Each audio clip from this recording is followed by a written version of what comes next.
1480 में रोमानिया में Prince Vlad अपनी पत्नी एलिजाबेथा के साथ बेहद खुशहाल जीवन जी रहा था। दोनों एक दूसरे से बहुत प्यार करते थे। प्यार की निशानी के रूप में व्लाद ने एलिजाबेथा को एक छोटा सा म्यूजिक बॉक्स दिया था। एक दिन उनके प्रेम भरे पल अचानक टूट जाते हैं जब शाही सैनिक व्लाद को बुलाने आते हैं, क्योंकि युद्ध छिड़ चुका है। दुश्मन देश पर आक्रमण कर रहे होते हैं। जाने से पहले व्लाद अपने सैनिकों को आदेश देता है कि एलिजाबेथा को सुरक्षा के लिए दूसरे किले में ले जाया जाए। वो पॉप से आशीर्वाद लेता है और ईश्वर से अपनी पत्नी की रक्षा की प्रार्थना करता है। एलिजाबेथा को ले जा रहा काफिला जंगल से गुजर रहा होता है कि छुपा हुआ दुश्मन सैनिक अचानक तीर मारकर 2 गार्डों को मार देता है। बाकी गार्ड लड़ाई की तैयारी करते हैं और एलिजाबेथा को आगे बढ़ा देते हैं। उधर व्लाद दुश्मन को रोकने के लिए तेल के बैरल तोड़कर आग लगा देता है। भयंकर युद्ध शुरू होता है। दोनों तरफ के सैनिक मरते हैं, लेकिन व्लाद की सेना जीत की ओर बढ़ रही होती है। अंत में वे दुश्मन राजा के सामने उनके सैनिकों के कटे हुए सिर भालों पर टांगे खड़े होते हैं। उसी समय व्लाद को अपनी पत्नी पर हुए हमले की खबर मिलती है और वो तुरंत उसकी ओर भागता है। एलिजाबेथा बर्फ से ढके भेड़ियों के जंगल से तेजी से गुजर रही होती है।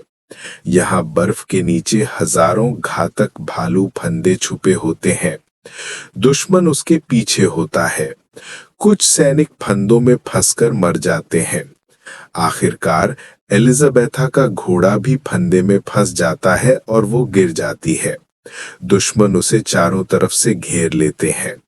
व्लाद पहुंचता है, लेकिन उसका घोड़ा भी फंदे में फंस जाता है। वो पैदल लड़कर आगे बढ़ता है। वो एक दुश्मन पर तलवार फेंकता है, मगर तलवार गलती से एलिजाबेथा को भी लग जाती है। वो व्लाद की बाहों में मर जाती है और व्लाद रोता रह जाता है। कुछ समय बाद व्लाद फिर पॉप के पास जाता है, इस बार गुस्से में। वो ईश्वर से शिकायत करता है कि इतनी सेवा करने के बाद भी उसने उसकी पत्नी की रक्षा नहीं की। वो चमत्कार मांगता है, लेकिन पॉप इनकार कर देता है। गुस्से में व्लाद क्रॉस से पॉप को मार देता है और कहता है कि अब वो ईश्वर का आदेश नहीं मानेगा। अचानक कमरे में तेज हवा चलने लगती है और यीशु की मूर्ति से रक्त आंसू बहने लगते हैं, मगर व्लाद को इसमें भी गर्व महसूस होता है। सैनिक डरकर उसे बाहर खींच ले जाते हैं। 400 साल बाद फ्रांस में एक पादरी एक मनोचिकित्सालय में आता है, जहां डॉक्टर उसे एक खतरनाक मामला दिखाता है। एक इतालवी लड़की मारिया, जो रानी के रिश्तेदार से मंगनीशुदा है, शादी के समय बिशप को देखकर अचानक पागल हो गई थी। उसकी जन्म तिथि 1759 लिखी है, मतलब वो 130 साल की है। पादरी देखता है कि मारिया के दांत नुकीले हैं। वो वैम्पायर है। सूर्य की सीधी किरणें उसकी त्वचा जला